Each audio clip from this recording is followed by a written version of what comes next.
Hola,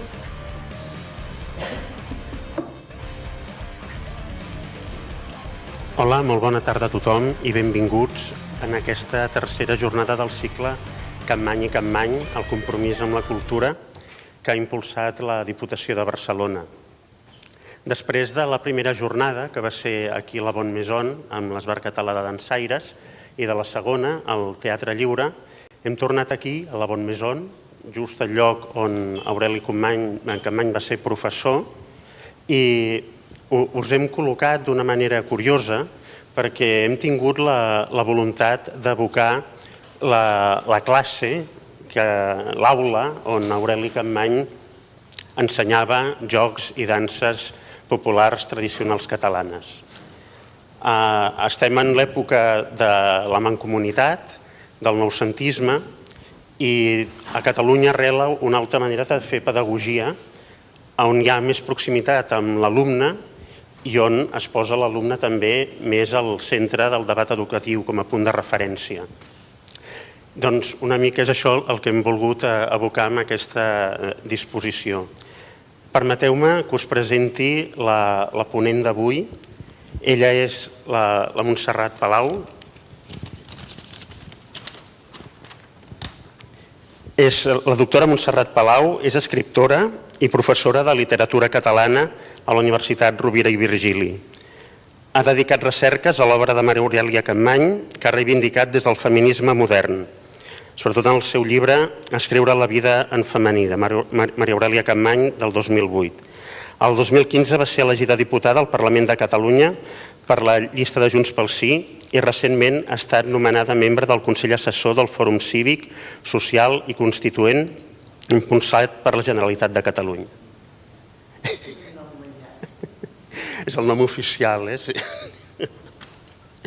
I res, i abans de passar la paraula a la doctora Palau, voldria citar-vos a Maria Aurèlia Capmany en una cita molt emotiva que evoca la necessitat de recuperació de la cultura i memòria. Avui, que parlarem molt de les relacions entre l'Aureli i la Maria Aurèlia Capmany, creiem que és molt adient. Diu així: la memòria dels altres i la meva s'haurien d'enllaçar en algun moment o en algun punt. Tots tenim dret a recordar, no tenim altra manera de viure. Em moriré definitivament quan jo no pugui recordar. Doncs, doctora Palau. Molt bona tarda. Realment he fet bé de deixar-me el vano aquí al costat perquè fa el focus, no estic acostumada jo, però fa calor. Bona tarda, farem 5 cèntims sobre l'Aureli i l'Aurèlia, tot i que hi ha gent que ja m'ho tenen una mica sentit, aquestes relacions. Jo us voldria parlar, evidentment, de la relació paterno-filial de l'Aurèlia amb la Maria Aurèlia, però sobretot també les influències d'una sèrie de coses, sobretot de folklore, de rondalles, de cançons, de llegendes que van influir en l'obra, la trajectòria de la seva filla. Així, en general, ja que estem en família, us aniré fent 5 cèntims i després, si de cas, encetem un col·loqui.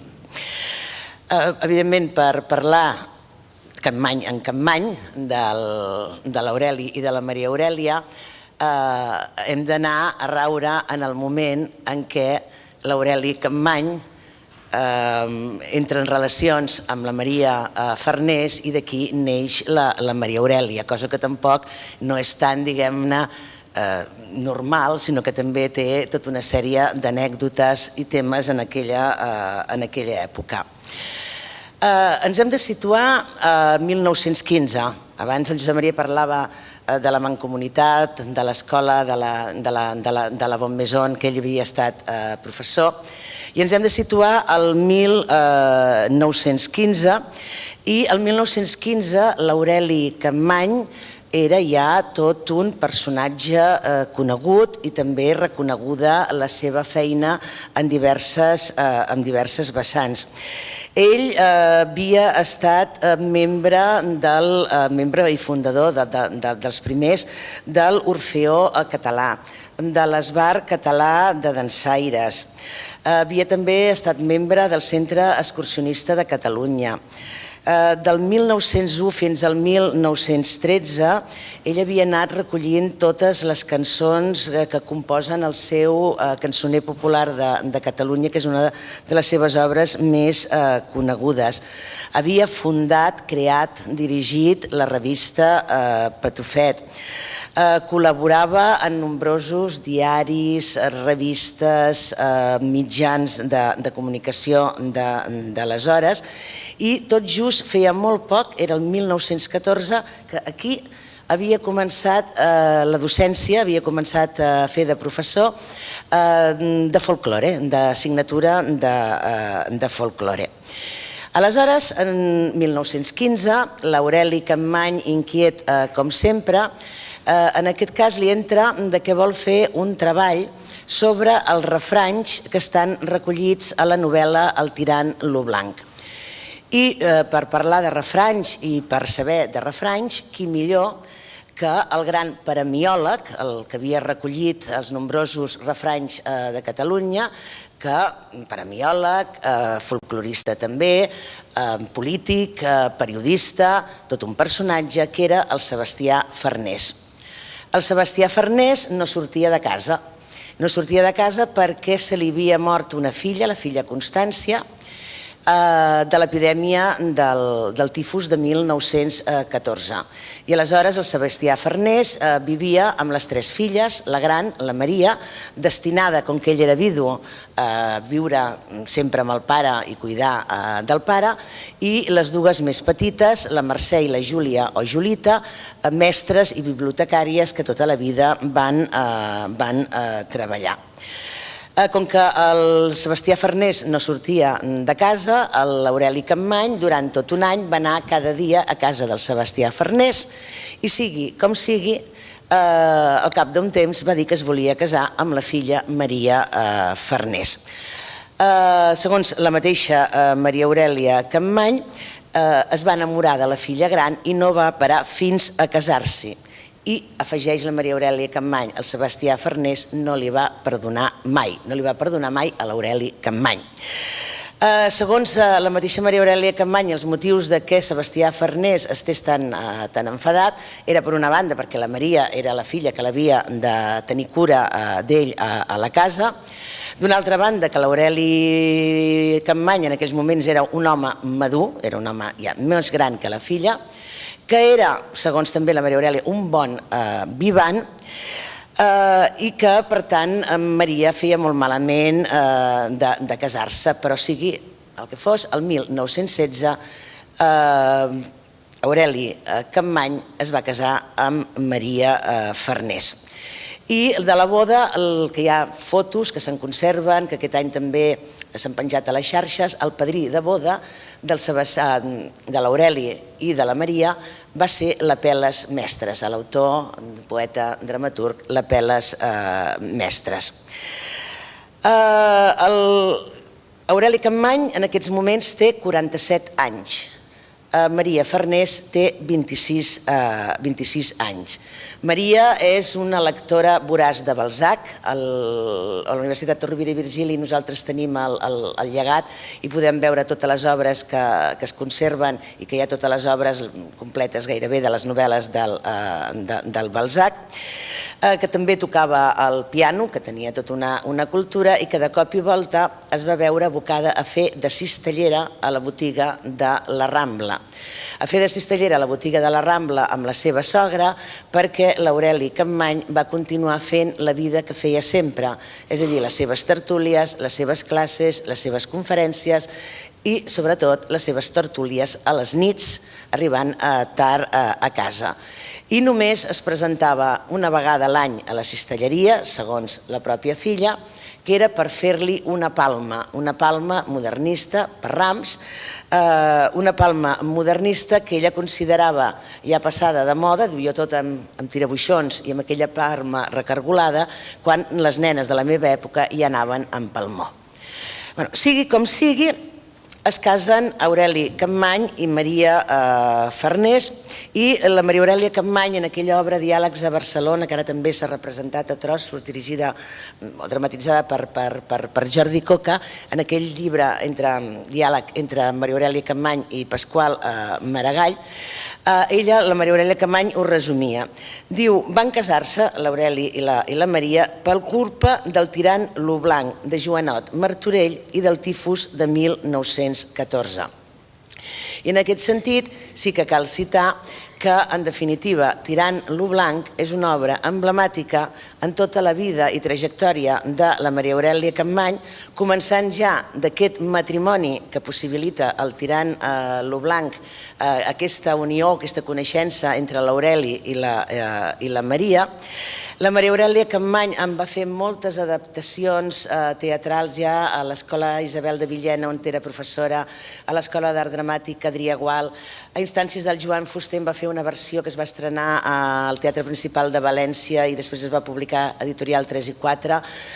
En va fer diverses versions publicades de còmic, amb llibres, guions radiofònics que també es van emetre i un guió de cinema sobre Tirant lo Blanc que no es va arribar a estrenar mai i que ella tenia al cap que el protagonista del seu tirant al cinema havia de ser el que aleshores, clar, jugava Albert Schuster, que segons ella era ros, alt, ben plantat i tenia unes bones cuixes per anar a cavall i ser el tirant. I a més, Josep Anton Codina, en un dels seus articles publicats fa anys, explicava que quan es van posar a viure junts i van canviar de pis Jaume Vidal Alcover i Maria Aurèlia Capmany, deia exactament, va ser molt curiós perquè amb la seva amor per la terra, pels clàssics catalans, per la pàtria, la primera cosa que hi va entrar en aquest pis, segons el Josep Anton, van ser ells dos amb el Tirant lo Blanc a la mà. És aquestes giragonses que dona la vida. Com he dit, l'Aureli Capmany continua fent pràcticament la seva vida de solter i primer hi ha una criatura malenguanyada i la segona, el 1918, el 3 d'agost de 1918, neix la primogènita Maria Aurèlia Capmany i Farnés. Segons Aureli Capmany, no era la primogènita perquè el seu primer fill, i ell ho anava repetint i així també ho va escriure la Carme Serrallonga, era el Patufet i considerava que el seu fill era el Patufet. Al cap, ells van seguir visquent primer amb els Farnés fins que els Farnés es van traslladar cap a fins a Canet de Mar. El 1919 marxen per les feines cap a Canet de Mar i ja viuran a partir d'aleshores amb la Maria Farnés i a la rebotiga del carrer Petxina. Al cap de 2 anys, el 1921, neix el segon fill, Jordi, el Jordi Capmany Farnés en aquest sentit. Tots aquests anys familiars han estat recollits per molts textos, però us recomano sobretot el Mala Memòria, i això era o no era, en què parla de la família, de les cases de la família, de tota la nissaga. Neix la primera filla, Maria Aurèlia Capmany, i en aquest sentit li posen el mateix nom que el pare. I li posen el mateix nom que el pare, però també té a veure amb la literatura, perquè la literatura serà una de les coses que unirà Capmany i Capmany, la literatura des de diversos vessants.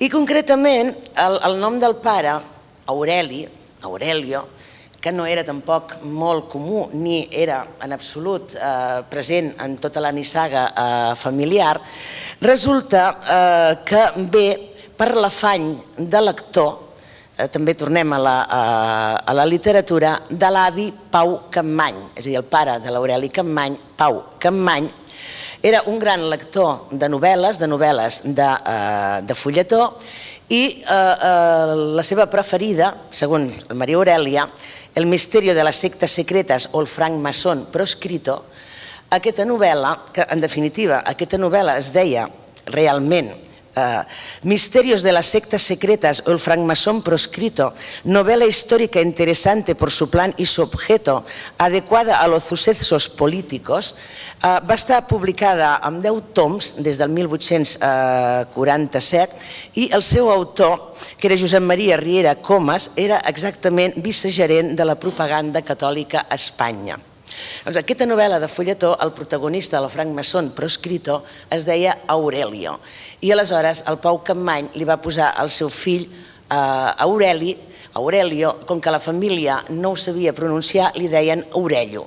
I d'aquí ve que també la Maria Aurèlia hagués rebut aquest nom. Des de petita, la Maria Aurèlia creix en aquesta casa de valors republicans, en aquesta casa de valors lletraferits, d'amants per la literatura, de la història, la cultura. I això veiem també, parlant ja de la Maria Aurèlia, de les coses que ella conserva i de les coses que ella també va aplicar a la seva vida i trajectòria. Tal com podeu veure, o com podreu veure al llegat qualsevol dia que vingueu al Campus Catalunya de la Universitat Rovira i Virgili, per exemple, hi ha totes les fitxes del seu pare Aureli Capmany sobre la història de Barcelona, la història de Catalunya, però en concret la història de Barcelona, i en moltes de les fitxes amb anotacions també de la Maria Aurèlia que després va ampliant. Tots els volums de tots els milers de fitxes de la paremiologia del Sebastià Farnés, que dèiem abans, que havia anat a consultar, estan totes també al llegat. És a dir, hi ha més coses al llegat, comparativament parlant, que la Maria Aurèlia va conservar de la família, del Sebastià Farnés, de la Maria Farnés, de l'Aureli Capmany, que no pas de documents propis, originals de la mateixa Maria Aurèlia, que en aquest cas sí que llançava moltes coses, és a dir, no conservava tant com conservava coses de l'altra.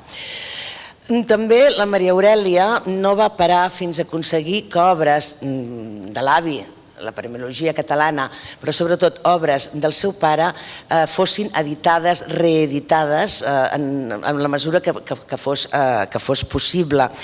I la Maria Aurèlia, signant o sense signar, va contribuir a que s'editessin, per exemple, d'obres de l'Aureli Capmany. Aureli Capmany explica 7 rondalles, que es va publicar al 65, Costums i tradicions catalanes, que es va publicar al 82, Calendari de llegendes, costum i festes tradicionals catalanes, que es havia publicat al 51 i va aconseguir que es tornés a revisionar i republicar al 79, i el cançoner popular, cançons populars catalanes aplegades per Aureli Capmany, que es van aplegar el 1980. Maria Aurèlia Capmany va reconèixer sobretot la tasca que ara s'està reconeixent, acaba de sortir i la teniu online, també la podeu adquirir, que és la història de la literatura popular catalana a nivell de països catalans. I hi ha una segona etapa, que és a començaments del segle XX, en què el folklore català, a nivell internacional també, vull dir que el folklore català que es posa a nivell internacional, entra dintre de les disciplines acadèmiques i científiques, és a dir, el folklore comença a ser estudiat d'una manera acadèmica, d'una manera científica. I els dos principals promotors que això sigui i que això passi d'aquesta manera són Aureli Capmany i Rossend Serra i Pagès. Llavors, en aquesta història de la literatura popular catalana es reconeix aquest mestratge de com tots dos van fer possible que el folklore no fos allò d'excursionisme, no fos simplement un hobby, sinó que realment com és ara, una disciplina acadèmica com ho tractem. I en aquest cas, Aureli Capmany ho tenia també molt clar, no es posava les medalles, de tal manera que la filla explica. Diu, el meu pare explicava la següent anècdota.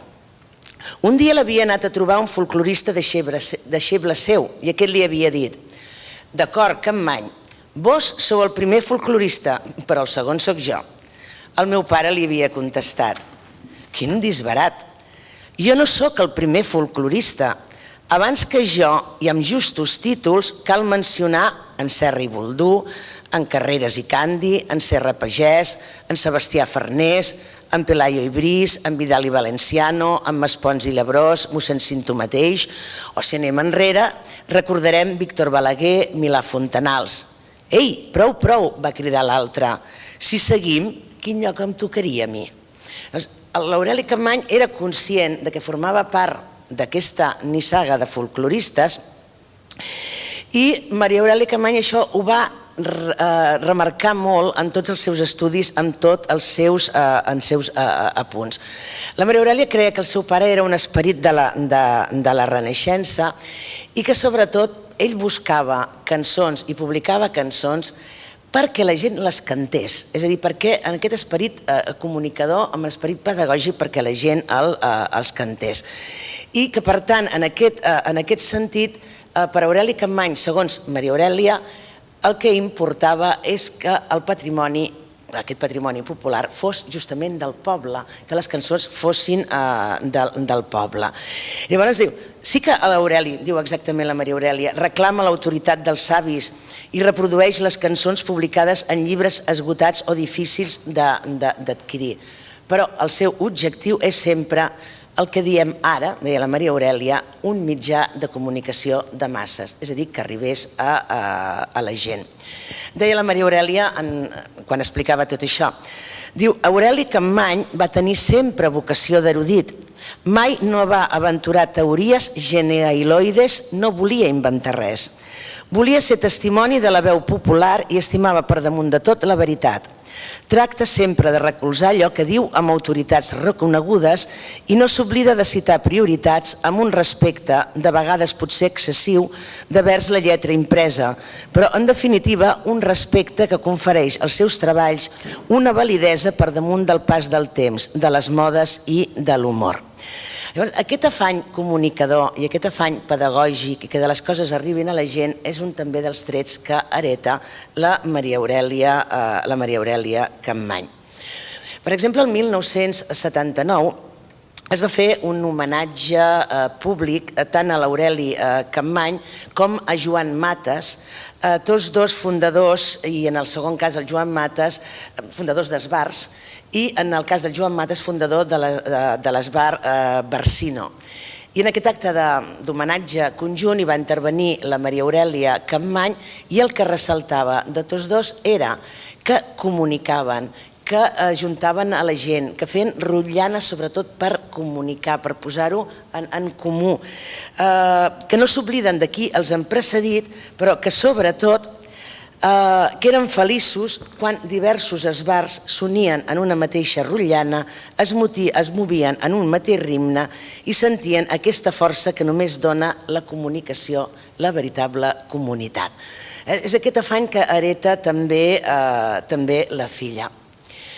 Deia abans que l'Aureli Capmany, amb Rossend Serra i Pagès, havia estat un dels primers a començaments del segle XX que va posar el folklore català, l'estudi del folklore català, de la literatura tradicional i popular, a un nivell científic, amb estudis rigorosos, amb estudis científics. I la Maria Aurèlia Capmany, de més de 3.400 articles d'aquest moment més o menys catalogats a l'engròs, en falten encara per catalogar, un dels temes recurrents que també va dedicar els seus articles va ser el folklore, el feminisme, el teatre, la pedagogia, la literatura, però també el folklore. I és curiós perquè, per exemple, el 1976, la Maria Aurèlia escriu un article a la revista Serra d'Or perquè s'havia acabat, la revista Serra d'Or havia publicat aquell any un calendari de festes populars i havia fet una barreja una mica a l'engròs entre festes populars realment tradicionals, constatades, i amb altres festes una mica inventades, com si ara féssim un calendari i al costat de la castanyada, o en lloc de la castanyada hi posessin Halloween, però que al mateix temps amb altres hi posessin altres coses. I aleshores la Maria Aurèlia Capmany es va enfadar una mica. Recordeu que el calendari de festes populars ja es havia publicat al 51 i aconsegueix que es torni a publicar. I en aquest article del 76 ja comença a dir, que després ho va dient en més articles, diu: ja sé que el folklore, com l'arqueologia, es pot convertir molt fàcilment en la fira d'arrambi qui pugui. Qualsevol desaprensiu es pot inventar qualsevol cosa i fer passar bou per bèstia grossa.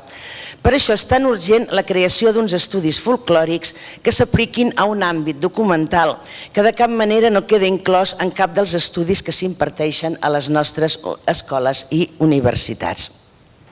I es anava queixant d'aquesta manca de qüestions folclòriques. Al cap de poc temps escriu, l'any 78, escriu un altre article i diu: però el folklore és encara, avui per avui, una dedicació massa romàntica perquè els nostres erudits se la prenguin seriosament. Jo confio que una nova generació, sense perjudicis pedantescos, ens donarà una nova fornada d'estudiosos de la nostra cultura popular que bona falta es fa. Això ho diu l'any 78.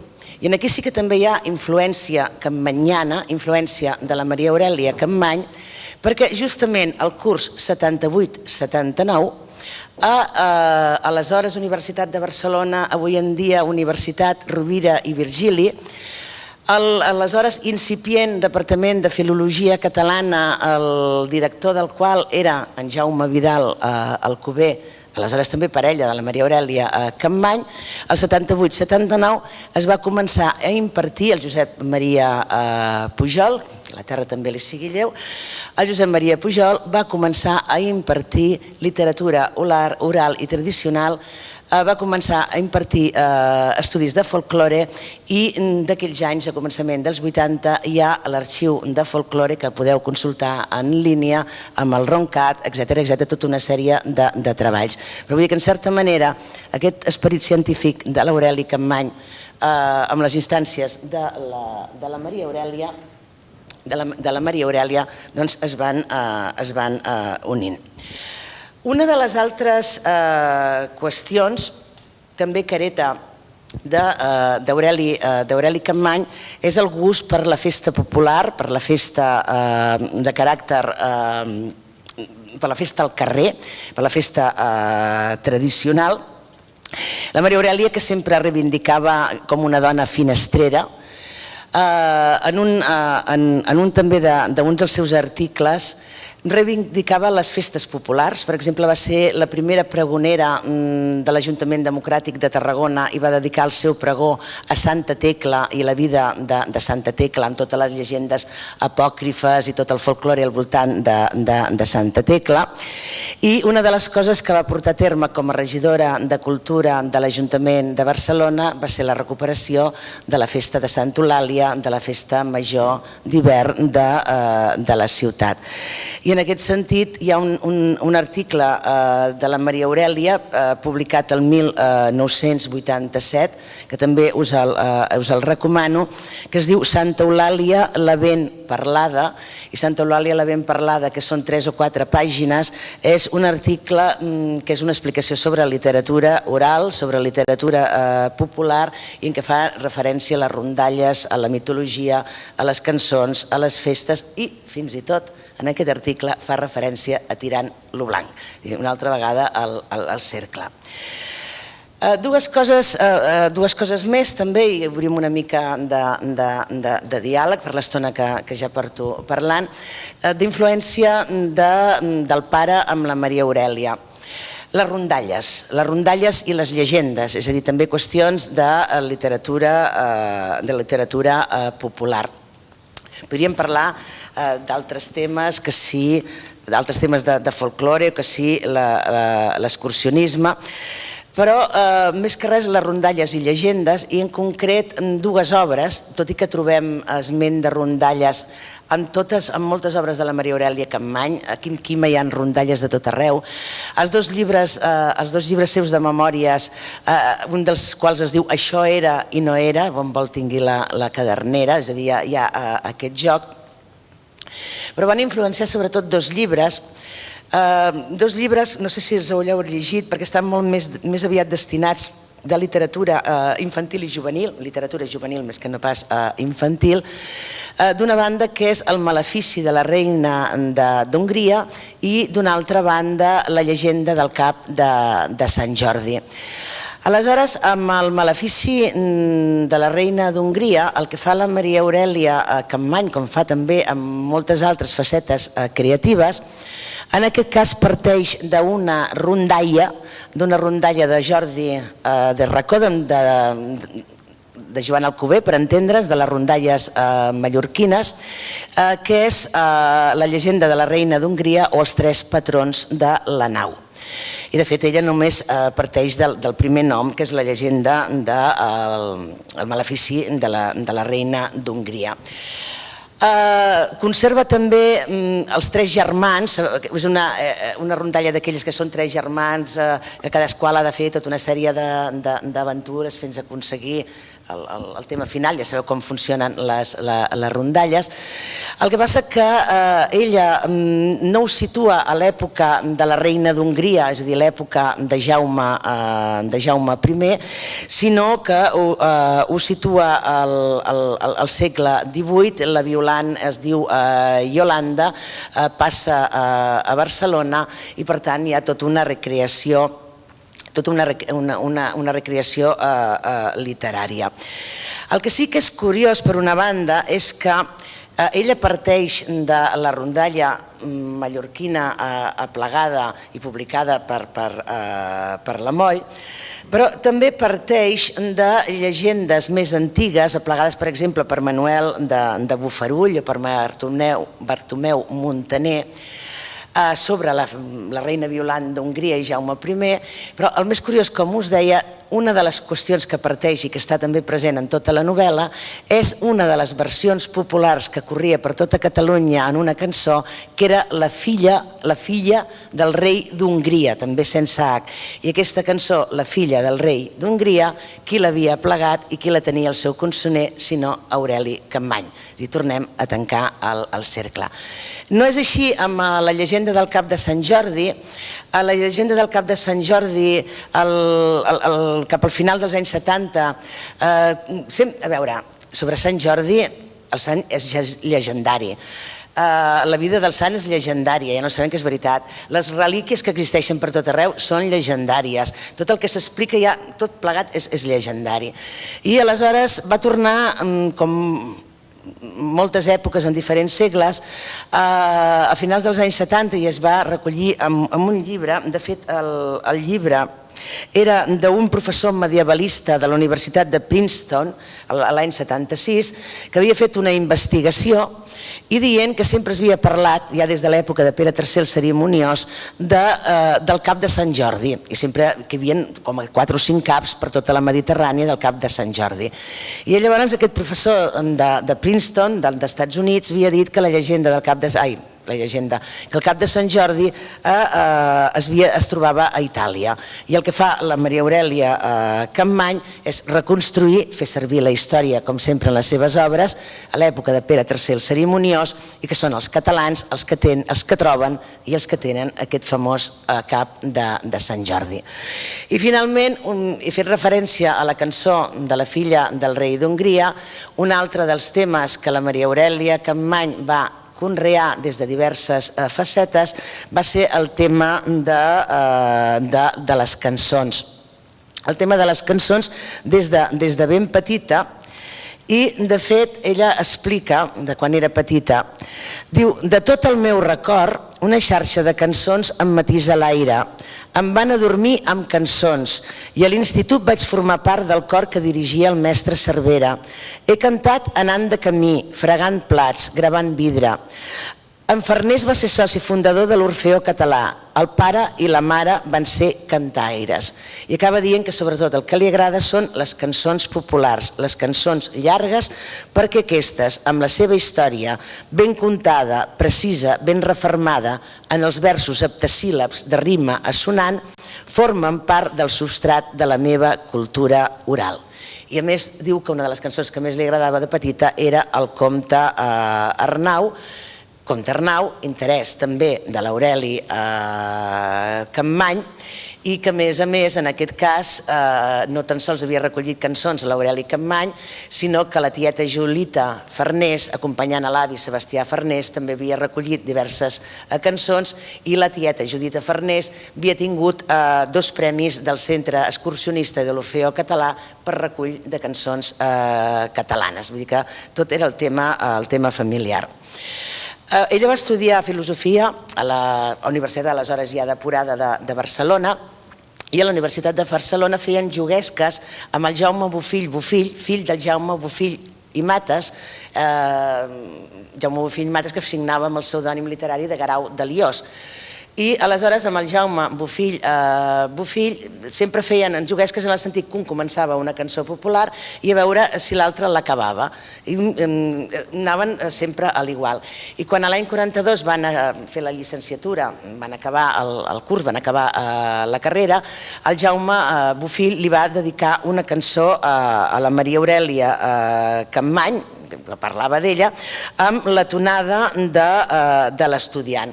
I ella va ser l'únic alumne d'aquell curs que ella va fer una altra cançó per tornar-li al Jaume Bofill, i amb música, en aquest cas, dels fadrins de Sant Boi. No és una anècdota, sinó que és la tècnica que farà servir la Maria Aurèlia Capmany posteriorment. Ella explicava el següent. Diu: he repetit més d'una vegada que el sistema usat per en Bofill aquella primavera del 42 als espectacles de cabaret, el disc de la Trinca titulat El Trincamaró, en aquest cas amb les melodies manipulades en gràcia pels mateixos trincaires, en una cançó que m'estimo especialment i que vaig fer amb la música del Lladre, en el moment del Xiqui, en el moment de l'afusellament del Xiqui. Hi ha cançons, va fer cançons per diversos, ha sortit La Trinca, va cantar cançons seves la Guillermina Mota, la Marina Rossell, actualment avui tornem a tenir la Carme Sansa, perquè després també hem d'afegir tots els espectacles de cabaret a la cova del Drat. Ella feia això d'utilitzar músiques populars i cançons, i diu, jo feia aquestes coses, i diu, després vaig anar seguint el mateix sistema, no? I concretament parla de la Guillermina, dels programes de ràdio que cantava la Guillermina Mota. I diu: un bon dia, en els diàlegs radiofònics, aquesta és amb la Guillermina Mota, una senyora em va preguntar amb quin dret feia servir una melodia popular que ja tenia lletra pròpia per posar-n'hi una de meva. I li contesta la Maria Aurèlia Capmany: amb el dret que em confereix en ser una més d'aquest poble. Que les cançons em pertanyien, afegeix Maria Aurèlia Capmany, i jo no podia dubtar-ne. A més, tenia cançoners a l'abast, el del pare, un altre de l'avi, el cançoner de l'Alió, el del Marian Aguiló. I era aquesta la manera de treballar, que espigolava d'aquí i d'allà.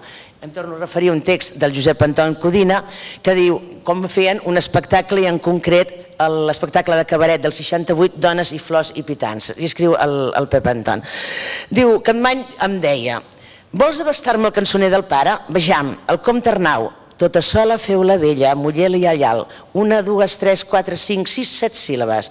I a partir d'aquí anàvem barrejant unes cançons basques, un fragment del llibre de les dones de Jaume Roig, tornava al cançoner del pare i així anava construint la seva obra.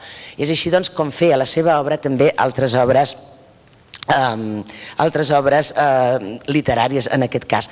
I també la seva col·laboració amb gent de la Nova Cançó, l'anècdota ja famosa explicada i reexplicada pel mateix autor, que el Lluís Llach als 17-18 anys va entrar a casa de la Maria Aurèlia Capmany aconsellat per l'Espinàs perquè tenia una cançó que es deia La Colúmbia i no se'n sortia de cap manera, i que al cap d'unes hores, sense que l'Aurèlia escrivís res però sí que el fes pensar, aquella cançó va sortir completament canviada i va sortir amb un altre títol d'aquella casa del carrer Balmes. La cançó ja es deia L'Estaca.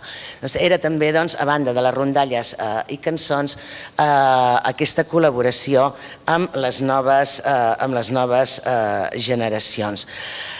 Simplement, i per acabar, de dir-vos que sí, parlem sempre de la història, de la memòria, amb la Maria Aurèlia Capmany. També hi ha aquest lligam Capmany que aquest dia es va tractant des de diverses òptiques, des de diverses vessants, i que hi ha aquest gust, per entendre's, de compartir la literatura popular, el teatre popular, les festes populars, la literatura oral i tradicional, el folklore, la història també de Barcelona, com, en definitiva, els valors republicans. I en aquest sentit, deixeu-me acabar com amb una reivindicació de les cançons, ja que després tots sentireu el magnífic espectacle de la Carme, molt recomanable. El que passa que cada dia fa coses diferents, vull dir que està molt bé.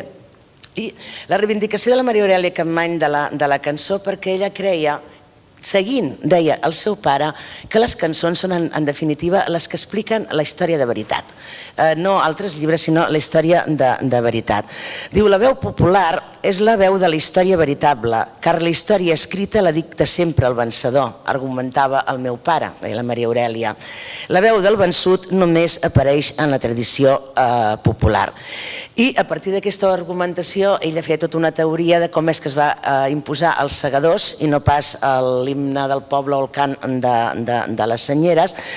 I diu, les cançons, que són molt diverses i molt riques, serveixen tant per explicar facècies, amors o penes i alegries, com per denunciar injustícies, perquè la cançó popular és una cosa viva i les cançons poden cantar moltes coses, perquè les cançons diuen moltes coses que interessen a la gent.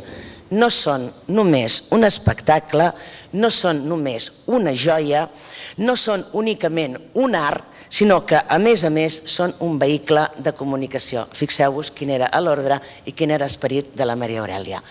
Ho deixo aquí i si hi ha qualsevol cosa o qualsevol debat, moltes gràcies.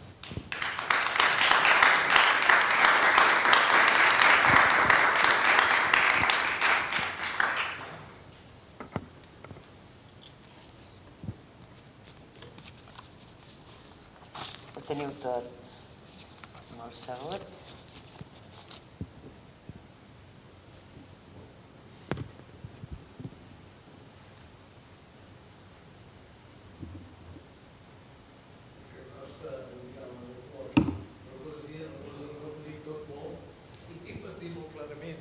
No, no ho necessito, gràcies. Sí, poses.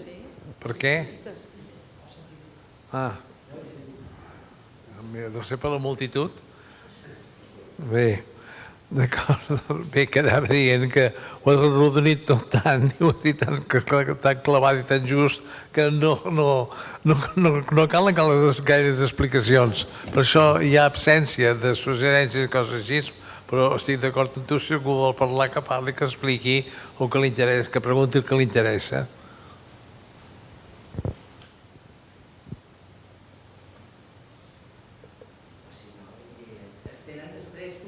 Tenen taula rodona, després... Sí, després hi haurà una...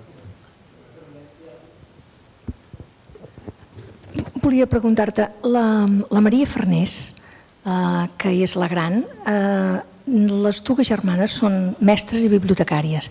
Ella no havia estudiat? La mare? Sí. No. A veure, a mi tenim aquí família i l'Anna, no sé si té els papers. Buscant-ho no em consta. És a dir, així com havien estat estudiant totes dues mestres, la Mercè i la Judita, el mètode Montessori, perquè a més hi han introduït el mètode Montessori a les... Havien introduït el mètode Montessori a les escoles catalanes i el practicaven en tota la renovació pedagògica. També havien treballat en biblioteques i, per exemple, la Júlia consta la carrera de bibliotecària, és a dir, les assignatures que va fer, etc., i com havia treballat a la Biblioteca de Catalunya. I de la Maria no consta absolutament res. Sí que hi havia aquesta educació perquè tocava el piano, sabia francès, llegia en francès, però pel que he anat veient i pel que explica la Maria Aurèlia, com si la Maria ja al ser orfe, vull dir, de mare, ja es hagués tallat a partir d'aquesta educació primera, ja no hagués continuat per cuidar-se'n de la casa. pel que m'explicaven, la Maria havia donat classes de taquigrafia a l'Ateneu. Vull dir que tenia coneixements no només primaris, però era una persona que militava a Esquerra i que entrava en debats de política, o si més no opinava, no era una senyora que hagués après a llegir i a escriure i ja estigués, doncs això, no? Conduïda a fer de mestressa de casa al no haver-hi la mare, però les que van fer carreres superiors van ser la Julita i la Mercè. I que, les dues, la Mercè, que era l'última, va arribar a ser degana del Col·legi de Bibliotecàries. Sí, sí. I després, ja que tinc aquest artilugi a la mà, només et vull contradir una cosa. Has dit que la germana que havia mort, la quarta filla, es deia Constança, però si no m'han enganyat tota la vida es deia Clemència, que també el nom se l'estrai. No, el que deies de la taquigrafia és veritat, consten els cursos també de la Maria i les germanes de taquigrafia, la qual cosa els hi anava molt bé i per això el Sebastià Farnés les prenia per material de camp folclòric, per taquigrafia, per passar els materials. I llavors sí que les altres consta el tema que havien estudiat bibliotecària i l'altre, però el de taquigrafia sí que és veritat que consta. I instrument també totes tres. Un instrument també totes tres el van estudiar. Sí, la Julita era el violí, la Mercè i la Maria, pel que m'havien explicat, sempre piano. Sí, sí. Quina vinculació tenien amb la Mancomunitat? Amb algun organisme de cultura o similar? La vinculació que tenien amb la Mancomunitat? No. No, el que passa que simplement l'Aureli Campmany sí que va col·laborar amb escoles i treballs de la Mancomunitat, i això t'ho dirà millor ella, però no amb una qüestió directa en aquest sentit, sobretot la Maria Aurèlia o la família amb la Mancomunitat en concret. L'Aurèlia no, perquè és de 18. No. És impossible, i el 25, 24 però sempre hi ha discussió on és la Catalunya contemporània i per això la introducció de la recerca del folklore com una cosa més sistemàtica, que seria, diguem-ne, entre cometes, filosofia noucentista, no es va plantejar des d'instituts catalans, des d'alguna institució de cultura, aprofitant que teníem a l'Aureli just al seu auge vital. Però és que, clar, les dues coses, dius, el de la sistematització o l'estudi del folclore també anava per altres bandes i que anava arribant per altres influències. El que passa que, clar, la Mancomunitat, d'una banda, la creació d'institucions, entitats, col·legis. D'una altra banda, el tema de la creació, diguem-ne, de la identitat de la Catalunya moderna. I en aquest sentit el folklore li anava molt bé perquè aquest folklore i les dones com a folcloristes per fer aquest imaginari cultural i per crear aquest imaginari de la Catalunya moderna. I les dones com a receptores, com a estudioses del folklore, és el que deien, vull dir, com a excursionistes, la mateixa Júlia Farnés, que hi ha escrits i que en parlen, era més fàcil, segons en quins llocs anaves, dones que transmetien, dones que t'explicaven rondalles de quina és una altra dona i que t'expliqués. El que passa que també al mateix temps el material que recullen la majoria de totes aquestes dones d'aquesta època, la majoria, amb comptadíssimes excepcions, totes són deixebles del Rossens Serra i Pagès, la majoria de l'Escola d'Institutrius i altres carreres per la dona, doncs és un tipus de folklore que també va molt bé per aquesta època de la Mancomunitat, perquè són unes dones com cal, són unes senyoretes, la majoria de casa bona, que recullen rondalles, llegendes, cançons, però no totes les cançons, no cançons de taverna, no segons quin tipus de rondalles, I clar, és aquest esperit també catòlic conservador de la nostra mancomunitat. I el primer moment que dius la mancomunitat, sí, les relacions professionals, les relacions a més institucionals en aquella època, però clar, és veure més la Maria Aurèlia que no pas l'Aurèlia en el meu cas, amb un catalanisme d'esquerres més que no pas, perquè sempre la Maria Aurèlia el que va criticar molt és tot aquest feminisme, tot aquest nucli de la mancomunitat, del feminisme burgès, molt més lligada, ho han dit abans, la mare de, tot i mestressa de casa, la mare, la Maria Farnés, era una de les pioneres, quan hi començaven a haver dones, de l'agrupació de no sé quin costat de l'Eixample d'Esquerra Republicana en el moment que naixia Esquerra Republicana. Aleshores, clar, amb això de la mancomunitat hi ha aquest lligam, però no en absolut ideològic, al meu parer. Lligams de l'Aureli, sí, contractuals i de col·laboració i de publicacions, i hi ha gent que té més al cap l'Aureli i els treballs de l'Aureli, no? Això sí, si voleu afegir...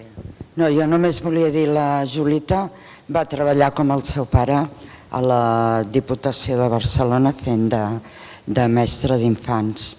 I de la Maria, pel que jo hagi pogut llegir, és cert que va fer molts anys classes de taquigrafia a l'Ateneu Barcelonès i altres centres d'ensenyament de Barcelona i va arribar a ser o portaveu o representant d'Esquerra Republicana a l'Esquerra d'Eixample. La Julita també va fer reculls i va escriure, a part de cançons, sobre danses. Per exemple, hi ha un text sobre el contrapàs.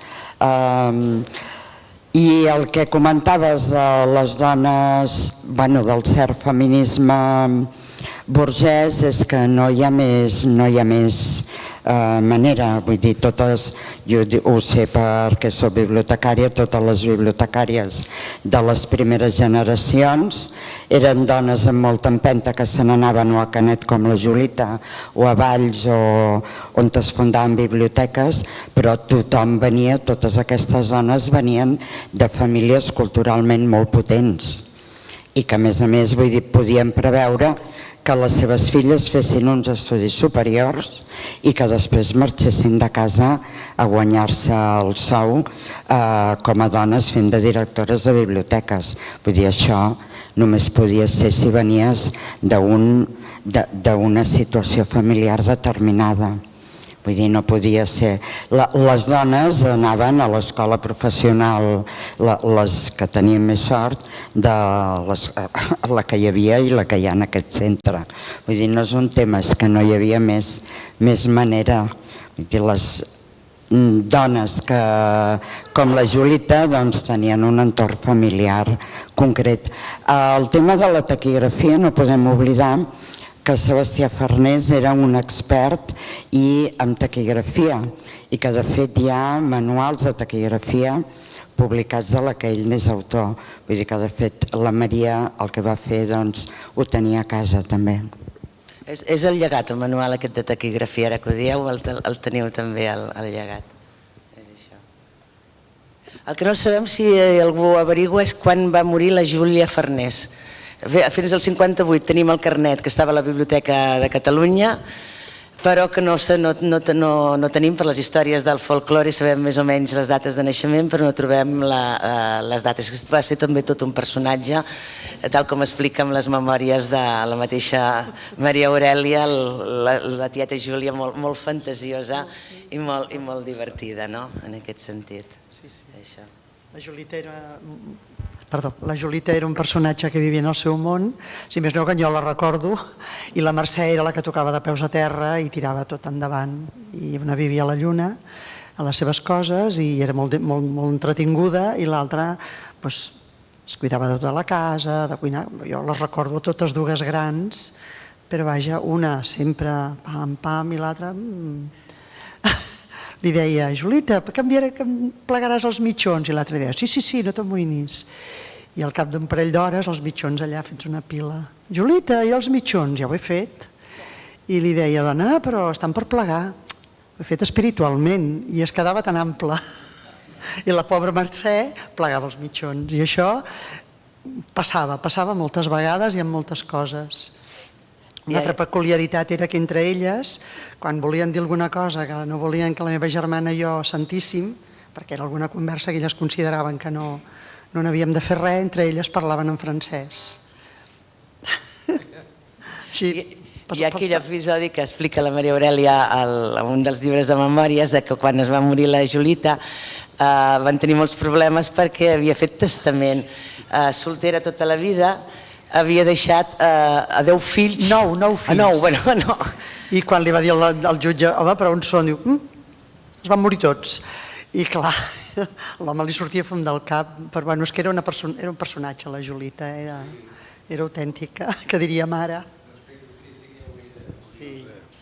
I era una persona molt curiosa, et quedava per tota la vida, quan la veies a la Biblioteca de Catalunya, et quedava gravada perquè era única, una persona, i és això, tenia la idea que anava pel seu aire. El prof sensible, els Capmany i Farners, o els Farners i Capmany, no? En lloc de Capmany i Capmany. Ho entomem des de la Diputació. Alguna pregunta més? Doncs moltíssimes gràcies, Montserrat, per aquesta interessantíssima conferència. I abans de seguir amb la taula rodona, us volem convidar a un petit berenar aquí fora.